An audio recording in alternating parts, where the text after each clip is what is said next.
ఆవిడ చిన్నతనంలో చంద్రబాబు నాయుడు గారిని పిలిచి ఒక కథ చెప్పారట. ఒరే నాన్న, మనిషి కష్టపడాలి. ఎందుకు కష్టపడాలో తెలుసా?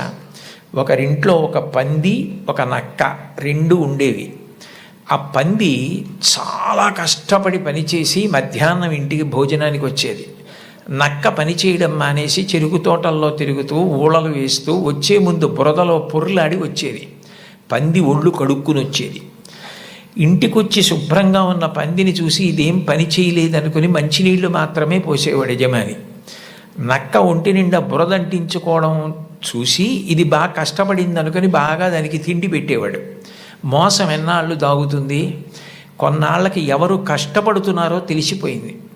తెలిసిపోయిన తర్వాత నక్కని కొట్టి తరిమేసి పందికి తన పిల్లనిచ్చి పెళ్లి చేసి ఇల్లరికం అల్లుడిగా తెచ్చుకున్నాడు రా. ఇంటి పనివాడు ఇంటల్లుడయ్యాడు రా.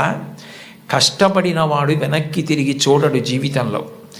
కష్టపడడం నేర్చుకో అని మా అమ్మ నాకు చిన్నతనంలో చెప్పింది. మా అమ్మ చెప్పిన కథ నా జీవితానికి దిశానిర్దేశం చేసింది.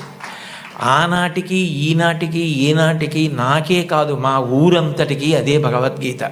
నేను యథాతథంగా ఆయన వ్రాసిన వ్యాసంలో మాటలే చెప్తున్నాను. ఆ మాటలే నాకు స్ఫూర్తి. ఇప్పటికీ కష్టపడడం నాకు అంత సంతోషం. ఆ కష్టపడడం అన్నది నేను మా అమ్మగారి దగ్గర నేర్చుకున్నాను. ఆ కష్టపడే ఇవాళ ఈ స్థితికి వచ్చాను. నేను ముఖ్యమంత్రినైనా మా అమ్మగారు మాత్రం మా ఇంట్లో గట్టిగా 3 రోజులు ఉండడానికి ఇష్టపడేది కాదు. మళ్ళీ వెళ్ళిపోయి ఆ నారావారి పల్లెలో తెల్లవారి 5 గంటలకి లేచి గొడ్డు గోద పొలము పనులు అవి చేసుకోవడం, ఆ కష్టపడ్డము ఆవిడికి ఎంత సంతోషము అని అమ్మగారి ప్రేరణతో తాను ఎంత వృద్ధిలోకి వచ్చారో వ్రాసుకున్నారు. నేను ఏదో 4-5 విషయాలు మాత్రమే ప్రస్తావించాను.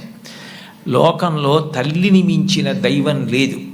మీరు జీవితంలో ఎప్పుడైనా అమ్మ నువ్వేం చేశావని అడిగితే, మీరు అమ్మకి చెప్పలేని స్థితి కలిగితే, మీరు చేసిన పని మీ అమ్మగారికి మీరు చెప్పలేకపోతే అంతకన్నా ఆత్మద్రోహం ఇంకొకటి లేదు.